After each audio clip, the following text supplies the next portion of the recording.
तो जिस तरह से आपको पता है हमारे पास रिएक्ट जेएस के अंदर हमने रिएक्ट राउटर का कॉन्सेप्ट स्टार्ट किया है। तो प्रीवियस 2 लेक्चर्स के अंदर जो हमने रिएक्ट राउटर को लेके कवर किए हैं, तो जो हमारा पार्ट नंबर 54 था उसके अंदर हमने रिएक्ट राउटर का इंट्रोडक्शन डिस्कस किया था। और फिर पार्ट 55 के अंदर हमने रिएक्ट राउटर जो लाइब्रेरी होती है उसको अपनी रिएक्ट ऐप में किस तरह से इंस्टॉल करते हैं, किस तरह से सेटअप करते हैं, उसके बारे में देखा था। लेकिन आज हम करने वाले हैं इसका प्रैक्टिकल वर्क, ठीक है। और प्रैक्टिकल के अंदर हम क्या करने वाले हैं, अपने रूट्स को कॉन्फ़िगर करने वाले हैं। तो भाई देखो, अगर आपको नहीं पता कि ये राउटिंग का क्या कॉन्सेप्ट है, रिएक्ट राउटर किस लिए यूज़ में आती है, तो वो जो हमारा पार्ट नंबर 54 था जिसके अंदर हमने इसका रिएक्ट राउटर का इंट्रोडक्शन डिस्कस किया था, तो वो वाला पार्ट लाजमी देख लो। और उसके बाद पार्ट नंबर 55 आपको देखना पड़ेगा, क्योंकि उसके अंदर हमने ये देखा था कि रिएक्ट राउटर की जो लाइब्रेरी है उसको किस तरह से अपने प्रोजेक्ट में इंस्टॉल करते हैं। उसके बाद आप इस लेक्चर के ऊपर आओगे तो आपको बहुत ज़्यादा अच्छे से समझ में आएगा। तो ये हमारा पार्ट नंबर 56 होगा और मैं हूँ आपका सर मोहम्मद आदिल, और अब हम अपना लेक्चर स्टार्ट करते हैं।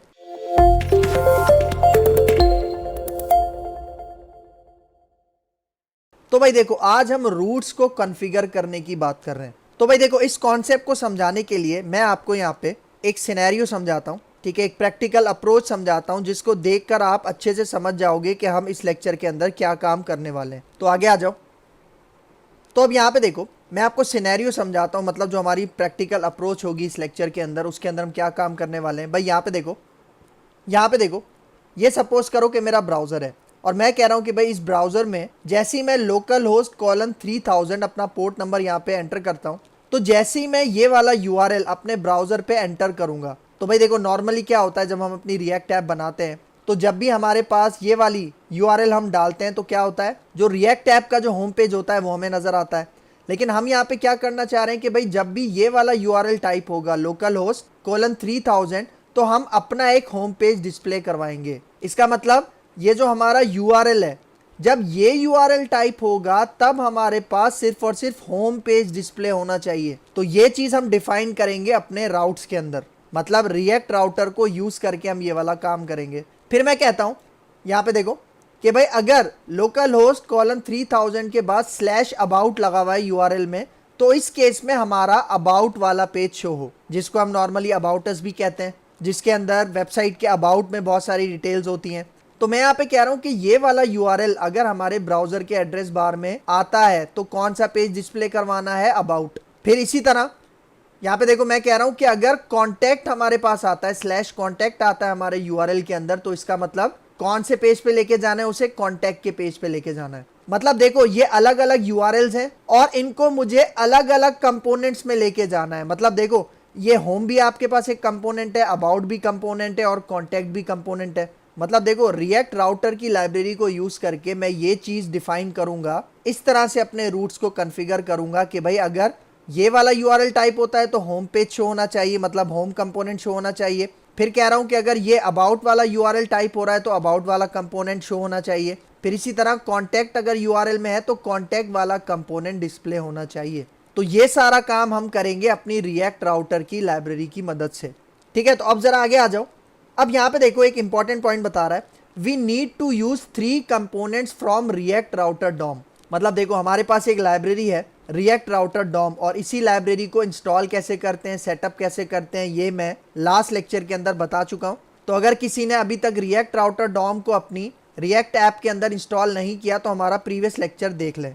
तो मतलब देखो, ये जो मुझे कॉन्फ़िगरिंग राउट्स वाला काम करना है, उसके अंदर मुझे ये जो मेरी लाइब्रेरी है ना रिएक्ट राउटर डॉम, इसके अंदर से मुझे 3 कंपोनेंट्स को यूज़ करना है, 3 कंपोनेंट्स को इंपोर्ट करना है। और वो कौन कौन से कंपोनेंट्स है, देखो, सबसे पहला कंपोनेंट है ब्राउज़र राउटर, और ये कंपोनेंट कहाँ पे मौजूद है, इस रिएक्ट राउटर डॉम के अंदर मौजूद है। फिर दूसरा है आपके पास राउट्स, ये भी आपके पास रिएक्ट राउटर डॉम की लाइब्रेरी के अंदर है। और फिर आ जाओ रूट, ये भी हमारे पास इसी लाइब्रेरी के अंदर मौजूद है। तो मतलब जब भी आपको अपने राउट्स को कॉन्फ़िगर करना है तो इन तीनों कंपोनेंट्स का यूज़ करना पड़ेगा, इन तीनों कंपोनेंट्स को इंपोर्ट करना पड़ेगा अपनी रिएक्ट ऐप में। कौन सी लाइब्रेरी से, इस वाली लाइब्रेरी से जिसका नाम है रिएक्ट राउटर डॉम, ठीक हो गया। तो अब यहाँ पे देखो, मैंने क्या बताया कि 3 स्टेप्स हैं जिनको फॉलो करके हम अपनी एक कॉन्फ़िगरिंग रूट्स वाला काम करेंगे। तो यहाँ पे आ जाओ, सबसे पहले हम पहले स्टेप की बात करते हैं।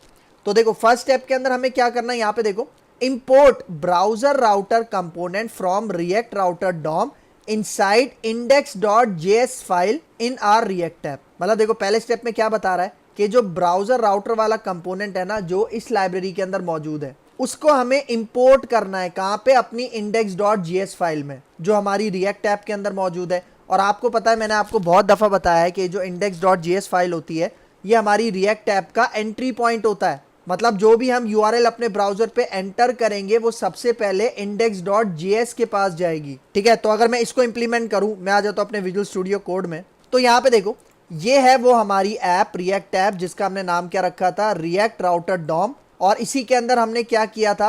अपने रिएक्ट राउटर को लास्ट क्लास में इंस्टॉल किया था। ये देखो, क्या आपको नजर आ रहा है? ये जो लाइब्रेरी है हमारे पास, जिसका क्या नाम है? रिएक्ट राउटर डॉम, इसको हमने इंस्टॉल किया था अपने लास्ट लेक्चर में। तो किस तरह से इंस्टॉल किया था, आप हमारा प्रीवियस लेक्चर देख सकते हो। तो भाई देखो, अब मैं इसको क्लोज करता हूँ। ठीक है, और भाई देखो, आपको पता है एसआरसी में, यहाँ पे आ जाओ, हमारे पास देखो ये एक index.js वाली फाइल होती है और यहाँ पे ये app.js वाली फाइल होती है। मैंने आपको बताया था अपने प्रीवियस लेक्चर्स के अंदर कि भाई जो भी हम अपने कस्टम कंपोनेंट्स बनाते हैं, वो हम ऐप के अंदर यहाँ पे कॉल करते हैं। और ऐप कहाँ पे कॉल हो रही होती है? हमारे index.js में। देखो यहाँ पे कॉल हो रही है, नजर आ रहा है आपको? तो सबसे पहले मुझे यहाँ पे क्या करना है? यहाँ पे देखो, ब्राउजर राउटर को इंपोर्ट करना है। ठीक है, तो किस तरह से इंपोर्ट करते हैं, यहाँ पे आ जाओ। ठीक है, देखो मैं यहाँ पे थर्ड नंबर पे यहाँ पे इंपोर्ट लिखता हूँ। और याद रखना, इसको जब मैं इंपोर्ट करूंगा, ये नेम्ड एक्सपोर्ट हुआ है। तो नेम्ड एक्सपोर्ट हो रहा होता है, तो आपको पता है कि हम उसके लिए कर्ली ब्रैकेट यूज करते हैं। ये भी हम अपने प्रीवियस लेक्चर्स के अंदर देख चुके हैं। तो देखो यहाँ पे मैं कहता हूँ ब्राउजर राउटर। ठीक है, ये मुझे इंपोर्ट करना है। कहाँ से? कौन सी लाइब्रेरी में से? जिसका नाम है रिएक्ट राउटर डॉम। ठीक है, देखो इस लाइब्रेरी के अंदर से मैंने अपना ये ब्राउजर राउटर वाला कंपोनेंट इंपोर्ट कर लिया। अब मुझे क्या करना है? ठीक है, देखो मतलब ये वाला काम तो मैंने कर लिया, जो हमारे पास इस पॉइंट में हमें बता रहा है। ठीक है, अब देखो, wrap our app component with browser router component. मतलब ये क्या कह रहा है? यहाँ पे देखो, आपको नजर आ रहा होगा, ये ऐप कंपोनेंट यहाँ पे कॉल हुआ है। देखो यहाँ पे क्या कह रहा है अब ये, कि आपने अपने ऐप कंपोनेंट को रैप करना है ब्राउजर राउटर कंपोनेंट के अंदर। किस तरह से? यहाँ पे देखो, देखो ये जो ऐप है ना, इसको मैं यहाँ से कट करता हूँ। और यहाँ पे ये वाला जो कंपोनेंट मैंने इंपोर्ट करवाया था, जिसका क्या नाम था? Browser router. ठीक है, देखो इसका मैं पेयर टैग बना लेता हूँ और इसके दरमियान में, बीच में मैं ये अपना ऐप यहाँ पे कॉल कर लेता हूँ। मतलब देखो, ये ब्राउजर राउटर के अंदर आपको ऐप लाजमी रखना है, क्योंकि भाई देखो मैंने क्या बताया था, जितने भी यूआरएल्स हैं वो रिसीव करेगा कौन? index.js। तो उसको अपनी रिएक्ट ऐप के साथ राउट करवाने के लिए, कनेक्ट करवाने के लिए, हमें अपने ऐप कंपोनेंट को ब्राउजर राउटर के अंदर रखना पड़ेगा, इस तरह से, जिस तरह मैंने यहाँ पे किया है। और देखो ब्राउजर राउटर को मैं यूज कर रहा हूँ ना यहाँ पे, इसलिए इसको यहाँ पे आपने इंपोर्ट करना बहुत जरूरी है। ठीक हो गया? फिर आगे आ जाओ। अब देखो सेकंड स्टेप। यहाँ पे देखो सेकंड स्टेप में अब क्या कह रहा है? Now we have to create a folder called components in our SRC folder. मतलब देखो, हमारी रिएक्ट ऐप के अंदर एक एसआरसी फोल्डर है ना, जिसके अंदर हम सारे कंपोनेंट्स बनाते हैं। तो यहाँ पे क्या कह रहा है कि आपने एक फोल्डर क्रिएट करना है, जिसका नाम रखना है कंपोनेंट्स। जरूरी नहीं है इसका नाम कंपोनेंट्स रखो, आप कुछ भी रख सकते हो। तो यहाँ पे ये कह रहा है कि कंपोनेंट्स नाम का एक फोल्डर बनाना है आपने। कहाँ पे? अपने एसआरसी के फोल्डर में। और उसके बाद and add 3 components called home.js, about.js और contact.js इनसाइड कंपोनेंट्स फोल्डर। मतलब जो कंपोनेंट्स फोल्डर हम अपने एसआरसी के फोल्डर में बनाएंगे, उसके अंदर मैं अपने 3 कंपोनेंट्स ऐड करना चाह रहा हूँ, एक होम, एक अबाउट और एक कॉन्टैक्ट। क्योंकि भाई अभी मैं फिलहाल यहाँ पे 3 पेजेस के साथ काम कर रहा हूँ, 3 कंपोनेंट्स के साथ आपको राउटिंग इंप्लीमेंट करके दिखाऊंगा। लेकिन अगर आपकी एप्लीकेशन बड़ी है तो जाहिर बात है आपके पास ज़्यादा कंपोनेंट्स होंगे, सर्विसेज होगा, गैलरी होगा, XYZ और भी बहुत सारे होंगे। लेकिन अभी मैं यहाँ पे जस्ट समझाने के लिए 3 कंपोनेंट्स का यूज़ करूँगा। तो इसी स्टेप को फॉलो करते हैं। तो यहाँ पे मैं आता हूँ अपने एसआरसी के अंदर, मैं यहाँ पे एक फोल्डर बनाता हूँ। देखो राइट क्लिक करता हूँ एसआरसी के ऊपर, न्यू फोल्डर लेता हूँ और इसका मैं यहाँ पे नाम रख देता हूँ कंपोनेंट्स। ठीक है, ये देखो कंपोनेंट्स फोल्डर आ गया और इसके अंदर अब मैं अपने 3 कंपोनेंट्स बनाऊंगा, एक होम, अबाउट और कॉन्टैक्ट। ठीक है, तो यहाँ पे देखो कंपोनेंट्स के ऊपर राइट क्लिक करता हूँ, न्यू फाइल में जाता हूँ और देखो इसका मैं नाम रखता हूँ यहाँ पे home.js। ठीक है, देखो ये कंपोनेंट आ गया। फिर दोबारा कंपोनेंट्स के फोल्डर के ऊपर राइट क्लिक करता हूँ, न्यू फाइल पे जाता हूँ और यहाँ पे मैं इसका नाम रखता हूँ about.js। और आपने एक बात का ध्यान रखना है कि आपकी जितनी भी कंपोनेंट फाइल होती हैं उनका पहला लेटर कैपिटल होना चाहिए। फिर मैं दोबारा कंपोनेंट्स के ऊपर राइट क्लिक करता हूँ, न्यू फाइल पे जाता हूँ और इसका नाम अब मैं रखता हूँ contact.js। एंटर करते हैं तो यहाँ पे देखो ये तीनों आ गए आपके पास, होम, अबाउट और कॉन्टैक्ट। तो सबसे पहले होम में जाते हैं और यहाँ पे मैं एक फंक्शन कंपोनेंट ऐड करता हूँ, ठीक है सही। तो यहाँ पे फंक्शन कंपोनेंट के लिए जिस तरह से हम करते हुए आ रहे हैं RFCE एंटर करता हूँ, तो ये देखो ये फंक्शन कंपोनेंट आ गया। अच्छा, अक्सर क्या होता है कि जब भी हम रिएक्ट राउटर के साथ काम कर रहे होते हैं ना, तो हम यहाँ पे एक एरो फंक्शन भी बना सकते हैं। और एरो फंक्शन के लिए शॉर्टकट क्या है, RAFC लिख के यहाँ पे आप एंटर करो, तो ये देखो ये भी हमारा फंक्शन कंपोनेंट ही कहलाएगा, लेकिन यहाँ पे आपके पास देखो एरो फंक्शन यूज हो रहा है। देखो ये नजर आ रहा है आपको, ये एरो फंक्शन है, लेकिन हम जो पीछे कवर करके आ रहे हैं हम उसी तरह से करते हैं। तो मैं यहाँ पे शॉर्टकट डालता हूँ RFCE, यहाँ पे लिख के एंटर करते हैं, ठीक है। तो देखो जिस तरह से हम प्रीवियस में काम करके आ रहे हैं उसी तरह से यहाँ पे मैं इसको लेके चल रहा हूँ। और अब यहाँ पे देखो ये होम पेज है ना, इसके अंदर मैं एक H1 का टैग बनाता हूँ और यहाँ पे मैं एक सिंपल सा यहाँ पे लिख देता हूँ welcome to my home page, ठीक है। क्या लिख दिया, welcome to my home page. और अब इसी लाइन को मैं कॉपी करता हूँ और अब मैं चलता हूँ अपने about.js में, ठीक है। और अब यहाँ पे भी मैं कंपोनेंट बनाता हूँ, RFCE लिख के यहाँ पे एंटर करता हूँ, तो ये देखो ये अबाउट कंपोनेंट आ गया। और इसके अंदर मैं अपना H1 यहाँ पे पेस्ट करता हूँ और यहाँ पे मैं इसको कह देता हूँ welcome to my about page, ठीक है। और सेम इसी तरह मैं कॉन्टैक्ट पेज पे आ जाता हूँ, यहाँ पे मैं लिखता हूँ RFCE लिख के एंटर करते हैं, ठीक है। तो कॉन्टैक्ट पेज आ गया और यहाँ पे भी वही लाइन पेस्ट करता हूँ और यहाँ पे मैं कहता हूँ welcome to my contact page, ठीक है। मैं अभी पूरे कॉन्टैक्ट पेजेस मतलब जो अलग अलग कंपोनेंट्स हैं उनको डिज़ाइन नहीं कर रहा, जस्ट आपको यहाँ पे राउटिंग का कॉन्सेप्ट यहाँ पे समझा रहा हूँ रिएक्ट के अंदर, ठीक है। तो यहाँ पे देखो हमारा ये स्टेप कंप्लीट हो गया है, जिसके अंदर क्या कह रहा था कि कंपोनेंट्स का फोल्डर बनाना है और 3 कंपोनेंट्स आपने यहाँ पे ऐड करने हैं। अब आगे आ जाओ। अब देखो ये तो हो गया हमारा सेकंड स्टेप, अब आते हैं अपने थर्ड स्टेप की तरफ, तो आगे आ जाओ। अब देखो थर्ड स्टेप में क्या कह रहा है, import routes and route component from react router DOM in app.js file. मतलब देखो अब क्या बता रहा है, अब यहाँ पे कह रहा है कि आपने ये जो 2 कंपोनेंट है राउट्स और रूट, इनको आपने इंपोर्ट करना है कहाँ से, अपने रिएक्ट राउटर डॉम की लाइब्रेरी में से, और इनको इंपोर्ट कहाँ पे करना है, app.js फाइल के अंदर, ठीक है। तो यहाँ पे आ जाओ, यहाँ पे देखो app.js आपको नजर आ रहा है, इसको मैं जरा यहाँ पे ले आता हूँ index.js के बाद सेकंड पोजीशन पे। और ये देखो अब मैं क्या करता हूँ भाई, देखो सबसे पहले ये जो आपको पूरा रिटर्न नजर आ रहा है ना, रिटर्न के बाद ये जो पूरा डिव है, ठीक है, ये पूरा का पूरा डिव मैं यहाँ से रिमूव कर रहा हूँ, ठीक है, क्योंकि इसकी मुझे अभी फिलहाल जरूरत नहीं है। क्योंकि देखो इसके अंदर ये जितना भी डेटा था ना, ये वाला, ये वही डेटा है जो हम जब अपनी रिएक्ट ऐप इंस्टॉल करते हैं ना, और बाय डिफॉल्ट जो रिएक्ट का लोगो वगैरह आ रहा होता है उसका जितना भी कोड है वो यहाँ पे हुआ हुआ है, ठीक है। तो इसलिए मैंने यहाँ पे इसको क्या किया, रिमूव कर दिया, ठीक है। तो अब देखो अब मुझे यहाँ पे क्या करना है, देखो मैं यहाँ पे इम्पोर्ट करता हूँ, कर्ली ब्रैकेट लगाता हूँ, और सबसे पहले यहाँ पे मुझे राउट्स को इंपोर्ट करना है और रूट को इंपोर्ट करना है। ये 2 कंपोनेंट्स हैं और इनको मुझे कहाँ से इंपोर्ट करना है, यहाँ से, जिसका क्या नाम है लाइब्रेरी का, रिएक्ट राउटर डॉम, ठीक हो गया। स्पेलिंग का ख्याल रखना है, डैशेस का ख्याल रखना है, वरना अदरवाइज ये कंपोनेंट सही तरह इंपोर्ट नहीं हो पाएंगे। तो भाई यहाँ पे देखो जब मैंने इन दोनों को यहाँ पे इंपोर्ट कर लिया, अब मुझे क्या करना है, देखो अब मैं अपने रिटर्न के अंदर आता हूँ। यहाँ पे सबसे पहले अपना ये रूट्स वाला जो मेरा कंपोनेंट है, मैं इसको यहाँ पे इस तरह से कॉल करता हूँ और इसको पेयर टैग की शक्ल में यहाँ पे मैं बना लेता हूँ। और अब यहाँ पे देखो जो दूसरा कंपोनेंट था रूट, ठीक है। अच्छा एक चीज नोटिस करना, जिन कंपोनेंट्स को यहाँ पे मैं यूज करता जाऊंगा इस तरह से, वो यहाँ पे देखो इंपोर्ट के अंदर हाईलाइट होते जाएंगे। तो देखो अभी मैंने यहाँ पे रूट को यूज नहीं किया ना, तो ये देखो ये रूट हाईलाइटेड नहीं है।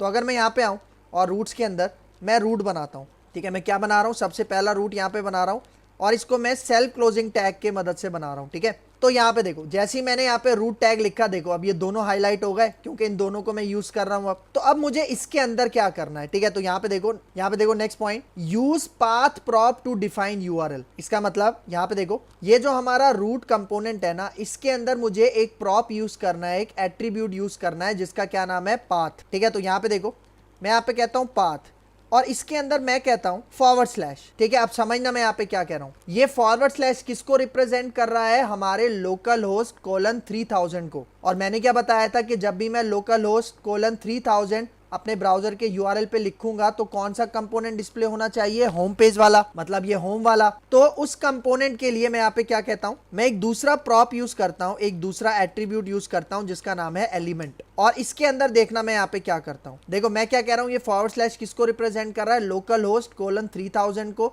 तो उस केस में कौन सा कंपोनेंट कॉल होना चाहिए, ये वाला home.js। तो उसके लिए मैं यहाँ पे क्या करता हूँ, अपने कर्ली ब्रैकेट में यहाँ पे देखो ये मैं ओपन करता हूँ एंगल ब्रैकेट और यहाँ पे मैं लिखता हूँ होम, ठीक है, तो यहाँ पे देखो मैंने क्या लिखा, होम। और देखो अब जैसे ही मैं होम लिख के यहाँ पे एंटर करता हूँ और इसको मैंने सेल्फ क्लोजिंग बना लिया, और यहाँ पे देखो जैसे ही मैंने इसको सिलेक्ट करके एंटर किया था तो यहाँ पे देखो इसका इंपोर्ट ऐड हो गया टॉप पे ऑटोमेटिक। लेकिन अगर आपके पास ऑटोमेटिक ऐड ना हो तो आपने ये वाली लाइन खुद से लिखनी है। मतलब देखो ये होम कंपोनेंट मैं इंपोर्ट कर रहा हूँ कहाँ से, अपनी इस डायरेक्टरी से, क्योंकि होम वाला जो कंपोनेंट है वो हमने कहाँ पे बनाया था, कंपोनेंट्स के फोल्डर में बनाया था। तो अगर आपके पास ये लाइन खुद से ना आए, ऑटोमेटिक ना आए, तो आपने ये लाइन खुद से लिखनी है। भाई देखो मेरे पास ये लाइन ऑटोमेटिक पता है क्यों आती है, क्योंकि आपको याद होगा जब हमने रिएक्ट स्टार्ट किया था तो मैंने शुरू में कुछ एक्सटेंशंस इंस्टॉल करवाई थी हमारे विजुअल स्टूडियो कोड के अंदर। तो वो कौन कौन सी एक्सटेंशंस थी वो शुरू के लेक्चर में जाके देख लो, जहाँ पे मैंने रिएक्ट को इंस्टॉल करना सिखाया था। वो आपको इस प्लेलिस्ट के शुरू में मिल जाएगी, आप उस वीडियो के अंदर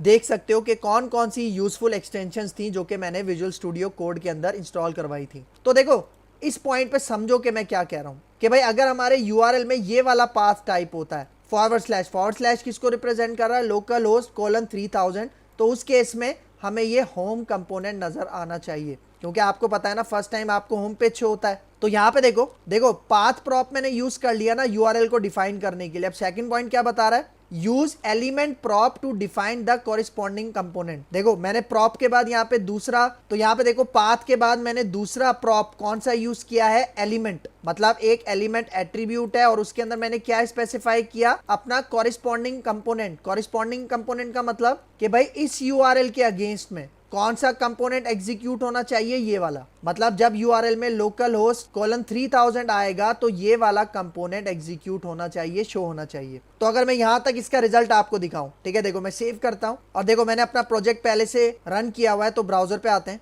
तो यहाँ पे देखो क्या रिजल्ट नजर आ रहा है आपको, welcome to my home page. समझ में आया? ठीक है, ये रिजल्ट किस तरह से शो हो रहा है, यहाँ पे देखो मैंने क्या बताया यहाँ पे कि भाई जब भी ये वाला पाथ टाइप हो, मतलब लोकल होस्ट कोलन 3000, तो ये होम वाला कंपोनेंट डिस्प्ले होना चाहिए। तो यहाँ पे देखो जैसे ही मैंने अपने यूआरएल पे क्या लिखा, लोकल होस्ट कोलन 3000, तो देखो होम कंपोनेंट यहाँ पे शो हो रहा है। और एक बात का आपने ख्याल रखना है कि आप अपने कंपोनेंट्स के अंदर जितनी भी कोडिंग करोगे, मतलब यहाँ पे देखो मेरे पास 5 फाइल्स ओपन है, तो इन पांचों की पांचों फाइल को आपने सेव लाजमी करना है, क्योंकि सेव नहीं करोगे तो आपको एरर भी मिल सकता है। ठीक है, देखो अभी ये जो मैंने रूट बनाया ये किसके लिए बनाया, होम के लिए। अब मैं बनाता हूँ अबाउट और कॉन्टैक्ट के लिए। ठीक है, तो देखो उसके लिए मैं इसी लाइन को यहाँ से कॉपी करता हूँ, 2 दफ़ा नीचे पेस्ट कर देता हूँ।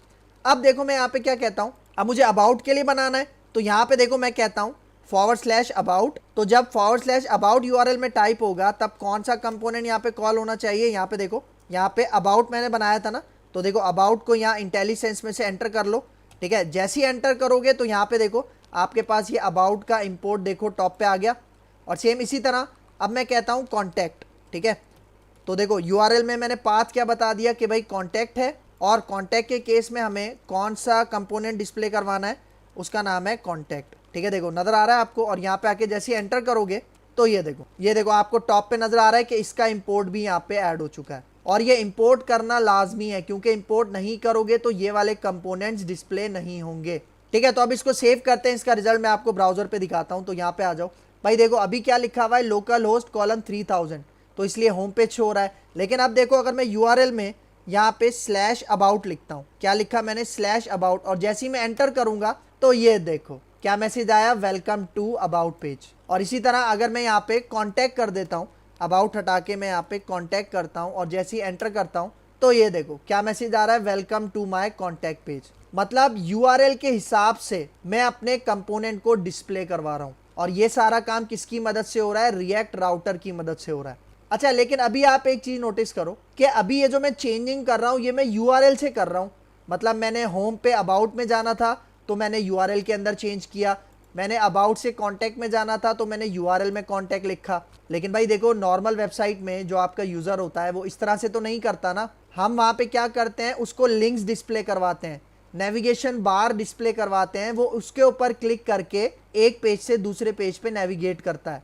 तो आगे जाके नेक्स्ट लेक्चर के अंदर मैं आपको बताऊंगा कि वो आप जो लिंक्स होते हैं वो किस तरह से क्रिएट करोगे, और लिंक्स के ऊपर आप अपने पेजेस को किस तरह से नेविगेट करोगे। मतलब जो नेव बार होती है जिसके अंदर लिंक्स होते हैं उसके थ्रू आप किस तरह से नेविगेट करते हो, रीडायरेक्ट करते हो, वो मैं आपको बताऊंगा नेक्स्ट लेक्चर में। तो यहाँ तक आप समझ लो कि मैंने सबसे पहले स्टेप में क्या किया था। यहाँ पे देखो index.js के अंदर ब्राउजर राउटर को यहाँ पे इंपोर्ट किया था और ब्राउजर राउटर के अंदर मैंने अपनी ऐप को रैप अप किया था। क्योंकि भाई देखो ऐप के अंदर, यहाँ पे देखो ऐप के अंदर सारे कंपोनेंट्स को मैं कॉल कर रहा हूं ना, तो इसका मतलब ये जो ऐप है इसी को मैंने यहाँ पे किसके अंदर रखा हुआ है, ब्राउजर राउटर के अंदर रखा हुआ है, ताकि ये जो ब्राउजर राउटर है ये ऐप पे अप्लाई हो रहा है। इसका मतलब ये ब्राउजर राउटर हमारे हर कंपोनेंट पे अप्लाई हो रहा है, क्योंकि ऐप के अंदर ही तो सारे कंपोनेंट्स कॉल हो रहे हैं ना, और मैं ऐप के ऊपर ब्राउजर राउटर अप्लाई कर रहा हूं। इसका मतलब कि इनडायरेक्टली ब्राउजर राउटर हमारी पूरी एप्लीकेशन पे अप्लाई हुआ है। ठीक है, तो ये पहला स्टेप था। दूसरे स्टेप में मैंने क्या किया, फोल्डर बनाया, यहाँ पे देखो कंपोनेंट्स का फोल्डर बनाया, उसके अंदर 3 कंपोनेंट्स बनाए।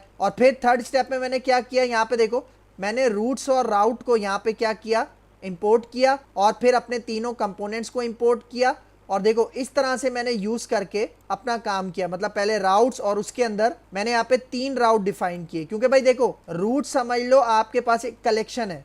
कलेक्शन है किस चीज की, रूट की। और देखो मेरे पास 3 पेजेस हैं, इसलिए मैंने यहाँ पे 3 राउट्स डिफाइन किए। आपके पास ज्यादा कंपोनेंट्स हैं तो आप ज्यादा राउट्स भी डिफाइन कर सकते हो। और हर राउट के अंदर देखो एक पाथ का एट्रीब्यूट, मतलब पाथ का प्रॉप बहुत ज्यादा इंपॉर्टेंट है, और एलिमेंट का प्रॉप बहुत ज्यादा इंपॉर्टेंट है। तो ये हो गए 3 स्टेप्स, और इसके थ्रू मैंने क्या किया, अपने रूट्स को कॉन्फ़िगर कर लिया। तो यहाँ पे देखो लास्ट पॉइंट में एक important point, don't forget to import components you are using inside app.js file. मतलब जो जो कंपोनेंट आप अपनी app.js फाइल में यूज कर रहे हो उसको इंपोर्ट करना आपने नहीं भूलना। जिस तरह यहाँ पे देखो मैं होम अबाउट कॉन्टैक्ट को यूज कर रहा हूँ ना, तो ये देखो इन कंपोनेंट्स को इंपोर्ट किया हुआ है, और मैं इसी फाइल के अंदर देखो रूट्स और रूट को भी यूज कर रहा हूं। इसको भी आपने लाजमी इंपोर्ट करना है, वरना आपके पास एरर आएगा। तो ये था आज का हमारा लेक्चर पार्ट नंबर 56, जिसके अंदर हमने रूट्स को कॉन्फ़िगर करना सीखा। तो अब नेक्स्ट लेक्चर के अंदर लिंक्स के थ्रू हम किस तरह से नेविगेट करेंगे उसकी बात करेंगे। तो अगर यहाँ तक किसी को कोई भी कंफ्यूजन है तो कमेंट बॉक्स में मुझसे जरूर पूछ लेना।